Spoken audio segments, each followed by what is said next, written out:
C'est parti. Donc aujourd'hui, on va voir ensemble les secrets en fait pour que les petites entreprises puissent se développer. Il y a une catégorie d'entrepreneurs pour qui c'est utile, c'est ceux qui croient que les petites entreprises offrent un meilleur service. La deuxième chose, c'est qu'il faut que ce soit des entreprises qui ont envie de gagner plus.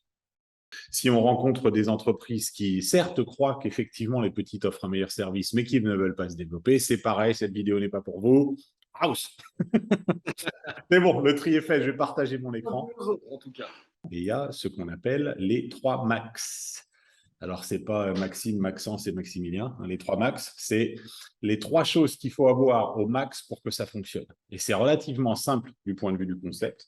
Il faut déjà être visible. Vous pouvez faire ce que vous voulez. Si vous n'êtes pas visible, vous n'existez pas. Okay.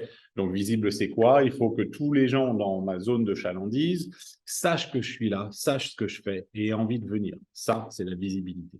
On va voir ensuite dans le détail comment est-ce qu'on l'obtient. Une fois qu'on a de la visibilité, il faut convertir. Donc, convertir, c'est quoi? C'est convertir sur la surface de vente. Ça, généralement, ces entreprises le savent. Elles ont des commerciaux qui savent accueillir. Elles ont des panneaux un petit peu partout si c'est un magasin. Ils savent qu'effectivement, quand quelqu'un rentre, il va falloir faire en sorte que ce quelqu'un achète. Mais ils ne l'appliquent pas en ligne. C'est-à-dire que souvent, ils ont des sites Internet qui ne sont pas conçus pour convertir. Ils sont juste conçus pour être beaux. Et ça ne sert à rien. Voilà. Donc, on va voir comment ensuite on s'assure une conversion maximum. Et enfin, et c'est presque le plus important, j'ai envie de dire, c'est la rétention maximum. On s'est battu pour obtenir un client. Maintenant, il faut le garder et il faut qu'il revienne. On sait aussi statistiquement que ça coûte 6 fois moins cher de faire acheter quelque chose à un client qu'on a déjà qu'à un nouveau client. Donc, il y a là une manne énorme. Et quand on travaille avec une entreprise qui fonctionne déjà, qui a déjà un peu de visibilité, qui a déjà une clientèle, c'est pour ça que généralement, on commence par des solutions de rétention pour faire dépenser plus au client qu'il y a déjà, puisque c'est plus facile. OK? Donc maintenant, on va voir comment que tout ça, ça marche. Alors, je descends, et hop, les 3 max, voilà. Donc, on a ici les coûts et ce que ça rapporte. OK? Donc, la première chose, en termes de visibilité, c'est d'être visible sur Google. N'importe quelle entreprise qui a pignon sur rue sait que l'endroit où elle se trouve est primordial. Bon, c'est pareil en ligne. Sauf qu'en ligne, il y a un endroit où il faut être, c'est la première page de Google. Je veux dire, quand tu demandes, il y a des études qui ont été faites, quand les gens se posent une question dans leur tête, dans 96% des cas, ils la posent à Google. Okay. Google, notre ami. Ouais, Google est notre ami. Alors, il y en a un peu qui le posent à Bing, qui vont le mettre en... Mais c'est rien, c'est une goutte d'eau. 96% vont poser la question à Google. Et une fois qu'ils posent la question à Google, 97% d'entre eux n'iront pas sur la 2e page ou 3e page ou 4e page des résultats. Ils vont rester sur la première. Donc, la première page de Google, c'est l'endroit où il faut se trouver.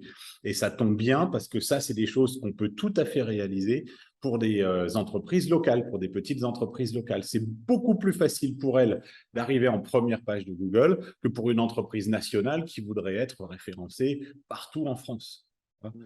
C'est beaucoup plus simple pour eux. Donc, ça, c'est la première chose. La deuxième chose, c'est la publicité Internet. Donc, quand on entend publicité Internet, il y a 2 types de pubs Internet, en gros, qui fonctionnent aujourd'hui.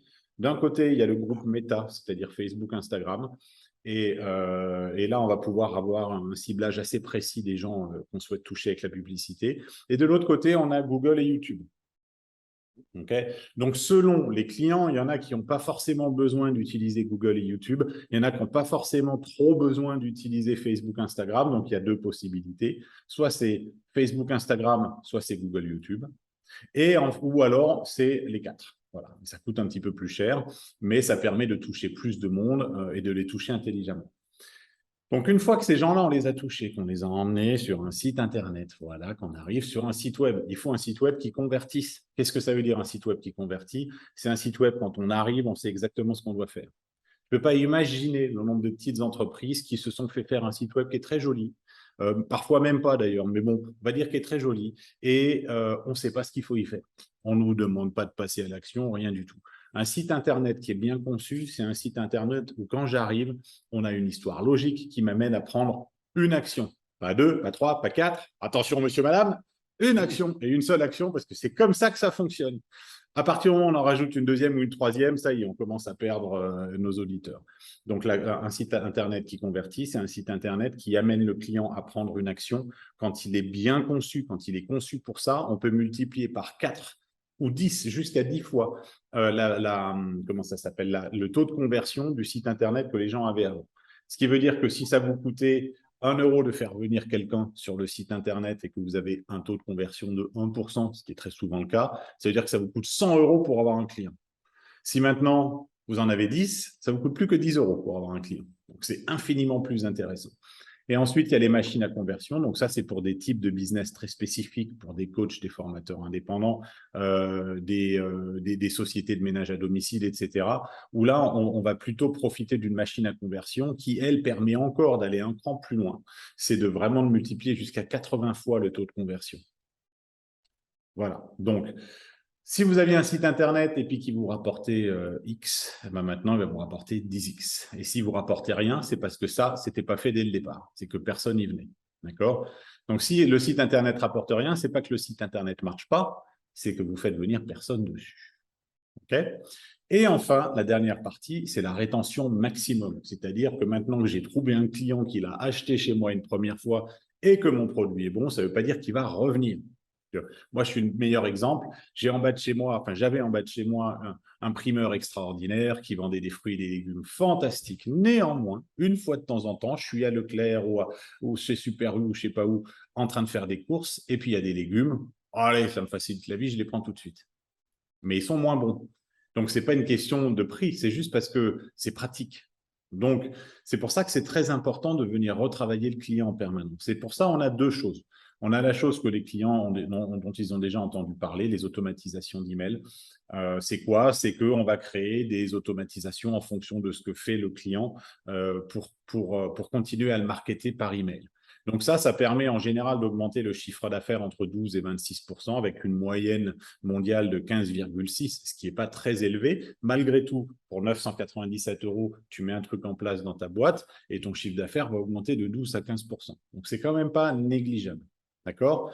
Maintenant, il faut savoir, généralement, les petites entreprises vont dire « Ah oui, mais moi, je ne veux pas harceler mes clients. » Je dis « Ah bon? Pourquoi est-ce qu'Amazon le fait? Pourquoi est-ce que Cdiscount le fait? Pourquoi est-ce que même les impôts le font? Enfin, je veux dire, tout le monde le fait sauf vous. » Donc, à partir du moment où un email est attendu, parce que c'est un commerçant chez qui on va ou c'est un prestataire qu'on a l'habitude d'avoir, on a beaucoup plus de chances d'avoir des ouvertures d'email. Malgré tout, les emails, on sait que c'est lu dans le meilleur des cas. Allez, une personne sur 4, une personne sur 5 va lire l'email et une toute petite partie d'entre eux vont cliquer. Ça a malgré tout un impact puisqu'on peut augmenter de 12 à 26% son chiffre d'affaires avec juste ça. Et ensuite, on a la Rolls de la rétention, qui est l'application mobile. Donc, l'application mobile, en général, on constate en tout cas là, dans les chiffres SAMI, que il y a une augmentation, je vais y arriver, de 27 à 150% du chiffre d'affaires grâce à ça. Parce que là, c'est plus un email, on reçoit parmi 230 emails, c'est une notification qui fait bling, qui s'affiche sur l'écran et qui invite à passer à l'action à l'intérieur de l'application. Quelle que soit la démarche marketing, elle ne sera jamais plus forte que la plus faible des briques de la démarche marketing. Tu peux avoir des super pubs derrière une super application mobile. Si le site web au milieu il est pourri, eh ben, tout ira au niveau du site web. Maintenant, si tu as tout qui est top, le site web est top, l'application est top, les emails sont top, mais les pubs, il y a un mauvais ciblage, etc., et ben, ça ira aussi haut que les pubs peuvent aller. Tu vois. Donc, c'est vraiment cette compréhension qu'il y a juste une logique à avoir dans le fait. Tu vois, un restaurateur, il va le comprendre. Je veux dire, tu peux acheter la meilleure viande du monde, si ton cuistot il ne sait pas bien la cuire, elle ne sera pas bonne. Ou inversement, tu peux avoir le meilleur cuistot du monde, si tu lui donnes une viande de merde pour faire à manger, bah, ça aura goût. Tu vois, tu peux faire ce que tu veux. C'est comme disait Jean-Pierre Coff, hein, c'est de la merde. C'est de la question. Grand Jean-Pierre, c'est juste cette question de se dire, bon, bah, si tant qu'à faire quelque chose, autant le faire bien. Maintenant, on comprend bien qu'une petite entreprise, elle ne peut pas forcément sortir d'un seul coup 5 000 balles pour un site web, plus 4 000, donc ça fait déjà 9 000 avec l'application mobile, plus lancer du référencement. Ils ne peuvent pas forcément le faire d'un seul coup. Okay, parce qu'ils ont des problématiques de trésorerie comme tout le monde. Donc, il va falloir simplement être capable de donner le bon conseil, autrement dit, d'aborder la stratégie en commençant par l'endroit où ce sera le plus rapide de récupérer l'argent. Parce qu'une fois que cette entreprise, elle a une application mobile entre les mains, et elle voit qu'elle a été un peu lente à démarrer, on va dire, allez, en 2 mois et demi, Grâce à l'application, ils ont gagné 4 500 € de plus. Cool. Là, j'ai dépensé 3 009. Maintenant, je les ai déjà récupérés. Et puis, tous les mois, je commence à faire 1 500, 1 800, 2 000 de plus de chiffre d'affaires grâce à mon application mobile. Et là, ils vont me voir, maintenant, on fait quoi? Qu'est-ce qu'on peut faire d'autre? Parce que j'ai envie de gagner encore un petit peu plus. Et ben voilà, et ben, tout ce qu'il vous reste à faire, c'est de prendre contact avec notre ami Michael Petit, ici présent. On va rajouter le lien en bas dans la vidéo. Et puis liker, hein, quand même. J'ai oublié de le dire, mais il faut les liker, les vidéos comme ça pour en avoir la cloche. D'accord, la petite cloche, le petit je m'abonne. Voilà, pour la tournée générale. Allez, tchuss. Ciao, ciao.